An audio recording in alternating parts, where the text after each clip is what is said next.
अल्हम्दुलिल्लाहि रब्बिल आलमीन वस्सलातु वस्सलामु अला खातमन नबिय्यीन अम्मा बाद फ़अऊज़ु बिल्लाहि मिनश शैतानिर रजीम बिस्मिल्लाहिर रहमानिर रहीम अस्सलातु वस्सलामु अलैका या रसूलल्लाह व अला आलिका व अस्हाबिका या हबीबल्लाह।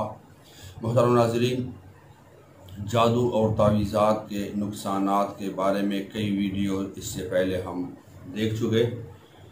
आज फिर भी उसी सिलसिला को आगे बढ़ाएंगे। अगर किसी औरत या किसी लड़की पर इसलिए जादू कराया जाए या तावीज़ात कराए जाएं कि उसको जिनसी तौर पर कंट्रोल में लाया जाए, निकाह के ज़रिए या बग़ैर निकाह के, अब उसके कई नुकसानात में से एक ये भी है कि जिस जिस्म में ऐसा जादू हो या ऐसे तावीज़ात हों तो उसका अपना शोहर जो है वो उसको पसंद नहीं करेगा और उसको अपने शोहर में दिलचस्पी कम आएगी और उसके शोहर के अलावा दुनिया का कोई भी मर्द उसके साये के पास से भी गुज़रेगा तो वो अपने दिल में हरकत महसूस करेगा और गैर इरादी तौर पर वो पिघल जाएगा। और इसी तरह वही जिस्म जिसमें ऐसा जादू हो, अपने शोहर में तो दिलचस्पी नहीं होगी लेकिन दूसरे मर्दों की तरफ उसका मैलान गैर इख्तियारी तौर पर जाएगा। अब बिलफ़र्ज़ किसी कराने वाले ने उसी लड़की से फिर शादी की तो उसकी जो बेटियां होंगी उनका भी यही हाल होगा, उसके बेटों का भी यही हाल होगा। अब कराने वाला खुद सोचे कि वो अपने हाथों से अपने औलाद की इज़्ज़त किस हद तक ख़राब कर रहा है, उसके दीन को किस कदर नुकसान पहुंचा रहा है कि एक तो उसका शोहर उसमें दिलचस्पी नहीं लेगा, वो गैर मर्दों में दिलचस्पी लेगी और उससे बड़ा नुकसान कि वो भले डॉक्टर के पास जाए, भले किसी दुकानदार के पास जाए, वो देखते ही पिघल जाएगा। उसके दिल में उसके लिए गलत वसवसे आएंगे क्योंकि जो जिन्नात ऐसे जिस्म में मौजूद होते हैं वो फौरी दलालों का काम शुरू कर देते हैं, इधर उसके को अच्छा दिखाते हैं और उस मर्द को ये लड़की अच्छा दिखाते हैं और अपने शोहर के पास उसको बुरे ख्यालात आते हैं और लड़की को उसके बारे में बुरे ख्यालात आते हैं। एक नुकसान तो ये है, मेरे पास कोई शख्स आया था जिसने किसी औरत के लिए, एक शाह साहब हैं जो हमारे दोस्त हैं, उससे तावीज़ात लिए थे। अब वो उसके बाद बार बार मेरा पूछ रहा था कि वो कब आएगा कब आएगा। मैं तो अपने इलाके में कभी कभी जाता हूँ। जब मैं इलाके में गया तो वो मेरे पास आया, इशा की नमाज़ पढ़ के मस्जिद में मुझसे मिला। अब वो जैसे दिल में कुछ बात हो और जाहिर ही नहीं कर सकता और बस यही बोलता है मुझे आपसे काम है। मैंने कहा मैं आपका दिमाग पढ़ लूँ? तो उसने कहा बिल्कुल पढ़ लो। जब मैंने उसको पढ़ा तो पढ़ने के बाद उसको कहा कि आपको फ़लाँ औरत में बहुत ज़्यादा दिलचस्पी हो गई है। उसने कहा मस्जिद में हल्फिया कहा कि मेरी इतने साल की सर्विस है और हमारा वास्ता ही मुख्तलिफ़ किस्म के औरतों से है लेकिन कभी भी किसी के बारे में ख़याल नहीं आया और इस औरत के बारे में पता नहीं मुझे क्या हुआ। तो जब मैंने चेक किया तो मैंने उसको कहा कि उस औरत में ऐसे जादू का असर है कि उसमें जो भी उसके करीब जाता है या उससे हमदर्दी करता है तो वहाँ के जो जिन्नात है वो फौरी उसके मसाने में फिट हो जाते हैं।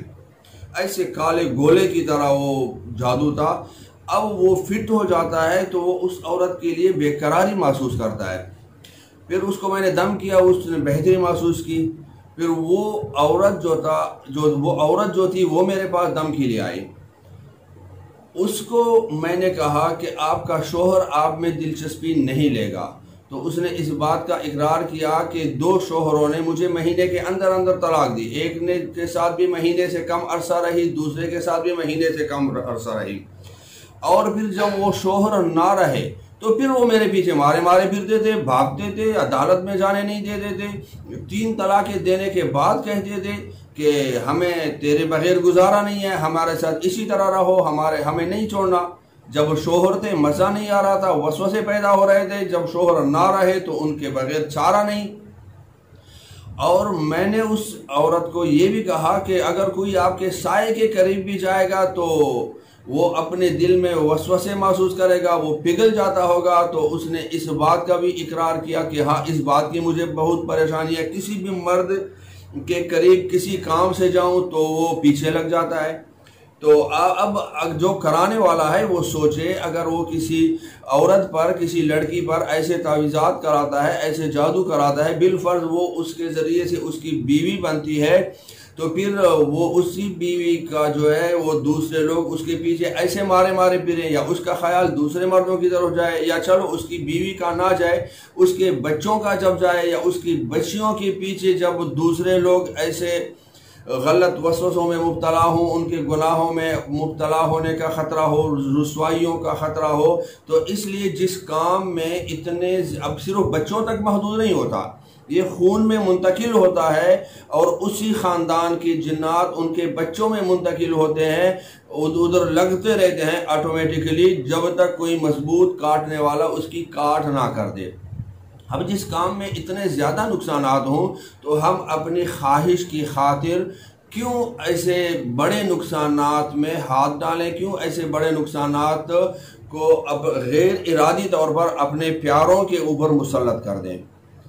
इसी तरह इस का एक नुकसान ये होता है, ऐसे तावीज़ात जिस जिस्म में हों, मर्द हो या औरत, जब उसका शोहर उसके करीब जाता है, बाज़ औक़ात उसका वो ख़ास वक्त होता है, उस ख़ास वक्त में एक दोनों के दिलों में ये ख्याल आता है। अगर किसी के दिल में उस वक्त ये ख्याल आता हो तो वो खुसूसियत के साथ इस वीडियो पर गौर करें कि जिस जिस्म में ऐसे तावीज़ात हों, ऐसा जादू हो जिसको सेक्सुअली कंट्रोल करने के लिए उस पर कराए गए हों, अब जब उसका शोहर उससे मिलता है तो उसको ये ख्यालात आते हैं कि ये मिलता तो मेरे साथ है, लेकिन इसके दिमाग में किसी और के ख्यालात घूम रहे हैं। और ऐन उसी वक्त वो शोहर उसके बारे में ये सोचेगा कि ये है तो मेरे पास, मेरे बिस्तर में, लेकिन इस वक्त भी वो किसी और के सोच में और किसी और के ख्यालात में गुम है। और फिर एक दूसरे के बारे में बदगुमानियाँ पैदा होती हैं, बदगुमानियों के बाद इख्तिलाफात और नाचाकियाँ और लड़ाई झगड़े पैदा होते हैं, और बाज़ औक़ात नौबत तलाक तक पहुँच जाती है। लिहाजा हमें ऐसे काम में पड़ना ही नहीं है जिससे हमारे अपने प्यारों का नुकसान हो, हमारे दीन का नुकसान हो, हमारे प्यारों की दीन का नुकसान हो, हमारी इज़्ज़त का नुकसान हो, हमारे प्यारों की इज़्ज़त का नुकसान हो। अल्लाह तबारक व तआला हमारी हिफाजत फरमाए। आका करीम सल्लल्लाहु अलैहि वसल्लम की जो उम्मती जादू जिन्नात की आफात में मुब्तला हैं, अल्लाह ताला उन तमाम को सेहतयाबी नसीब फरमाए। आमीन बिजाहि नबी।